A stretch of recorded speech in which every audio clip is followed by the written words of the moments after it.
Hello. Um, right now my ears feel really insane. Like there's energy coming into them and they're like clogged with energy. They're like thick and full. Um, I know that means something. When I do I believe it's the white light exercise, in the beginning, this happened to my ears. And I was instructed that it was okay to do it sitting down. Maybe that would help. So the same thing's happening right now. So I wonder if, the energy or whatever happens when you do the white light exercise is happening right now. Circulating divine white light throughout my body and energy and redoing, the energy in my body and making it all, like, good. Putting it all in place. Something has to do with my ears. I don't know, maybe I have a problem with my ears. And that's the energy trying to make it release itself. When I was a baby, or like a toddler, I had problems with my ears. I just had a lot of earaches. So yeah, my ears do have a problem sometimes. And also when I, was born, I couldn't cry. My tears wouldn't come out of my eyes because the ducts were, they were clogged or something. So they like pushed up on them and then I could cry. I think that's a symbol of how I feel in this life. I feel that even though I cry, and even though, I may be able to, like, get my emotions out and stuff, and tears fall, compared to meditating in heaven, in that energy framework, being released into the non-physical again, my tears don't work here. And, things work like that for me. They're symbolic. Everything's symbolic, and my desire and my love and, connect a symbol to its meaning. Just because everything's symbolic doesn't mean you have to know all the symbols and what they mean.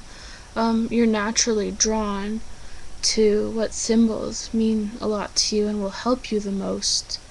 And, I like to put my own interpretation into things. Even like symbols for magic. It's hard for me to start out using the symbols because I think it's holy. Until I really know what they mean to me as an individual, and I won't really know what I'm doing, what my true intent is. It's like finding out what my intent is. I do believe in peace and not killing. That's part of my intent. That's like a wide spectrum of my stuff. Like, here's the peace. I'm gonna draw it. And then, like, peace is like the intent. But it can be divided into, like, more specific intents that I haven't even figured out yet. And see, so it will look like this. Yeah. When I know myself more, then I'll be able to move around more in magic and be able to identify things with a pinpoint and know what they are and what they mean, because they'll have a personal association with myself, with my past, with my soul, with everything. And I don't believe things ever fall away from you unless you've thoroughly investigated and know what it is and have forgiven it, for everything it's ever done to you. As forgiving is a good lesson to learn, and it can happen in many ways. Through knowledge of it, through changing oneself through will, and that takes effort on your part, so you can get that nasty thing away from you. So that takes a lot of integrity. Um, and, it's like this weight issue that I have. It's a symbol. You've always heard that, cliche thing, extra baggage. And I believe that cliches are very important. Cliches are the extra baggage that, are so very vital to, our world right now, and we have let to exorcise them from our being, and so we call them cliches, or, um, they're there because they're important. And they shouldn't be dubbed as something so negative. Usually cliches, I always thought cliches were truths. Um, I had a lot of thoughts like that through school. Um, Reading that one book, it freaked me out. Um, there was that girl who lived in the glass house. And I remember all the people in my class. They're like, oh, she's so stupid and she's so dumb. But to me, that's the one that I identify with. The Great Gatsby. And I don't remember much of it because I hated the book. It reminded me of Big Brother, etc. And I think that that statement and that book is like a beginner's manual for knowing what Big Brother is and stuff. I just don't resonate with it. It's an insult to, law to me. Because law to me is love. And, to not believe in something, like I said, you have to forgive it to truly let it go. And you have to know its place in the world and why God put it there and respect it as such. And then you can move on to know greater things, become those greater things that you know within that are your true goals and such. I do wish that the government was more loving. Anything's possible. But the girl in the glass house, it reminds me of transparency. That kind of reminds me of, like, the epitome of what Big Brother is. He knows you. He sees you. He knows everything. That's like God looking into you, and you being conscious of Him looking into you. It's a very scary experience.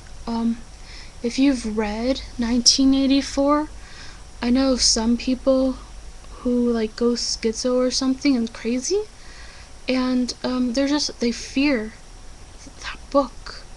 I did. Paranoia. That book is laden with seeds for the future, and they're so crude and chaotic right now that they bring about fear in one, and all those who are touched by it perhaps are there to, improve upon its crude state in the far, far future in many lifetimes from now. Because they'll know, the shadow effects of this great dream, and they'll know what to avoid, because they've experienced it to a very great degree. It's just scary to think about angels, any types of being, knowing everything about you, because, we don't know everything about ourselves in our conscious minds. Going into our unconscious is a way to, like, alchemy, to go about growth.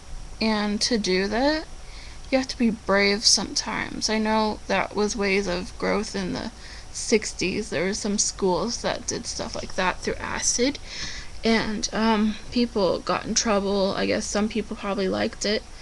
I'm on the more dark side when I go into my unconscious, and I stay out of it now because I know what's there, and I have to learn more first, to really enlighten those images to their full potential. And later, when I look into this goal of mine, hopefully it'll be more realized. And I won't be disappointed so much in my ideals and the integrity of my will to realize those ideals. I believe when I feel that glass girl, the girl that lived in the glass house, I see white. In a sense, is with white. But I think that this girl is more transparent and breakable and almost like glass. And glass is another word for cocaine. I think she was just that kind of thing. And she wouldn't reveal her cocaine self. And perhaps that's why she was so stuck up. To observe cocaine selves in all people. While those people reveal it, they also shun it in their actions. And so they take from everyone what everyone truly wants, which is freedom. And cocaine I use as a symbol. Everything is a symbol. To really go for that cocaine self or that transparency, or to really accept the girl in the glass house, you have to be honest with yourself. You have to use your brain. And sometimes your brain is one step ahead of your heart. And you have to take care of both in your body. Right now my heart hurts. I'm going through that stage. And, that probably means that, I haven't been keeping up with my truth. Or I need to learn patience in my brain. I need to learn acceptance of myself, because I do go fast. I'm a fast learner of energy, because I use a formula to understand it, and that's the cross. And all that the cross has done for the history of this world. Every symbol has its karma, and you'll be directed to where you want to go. I don't see karma as something to pay. It's what we attract. It's who we are. And as we realize it, we realize it's good, and we know how to treat it, and it becomes good. Therefore, we don't suffer. Yes. I hope you like this symbolic talk. It's a confession of myself to God, and a thanks for all the miracles that He's done to me and showed me of the world and universe and love. It's a way to communicate with myself, like a diary. Thank you. Bye.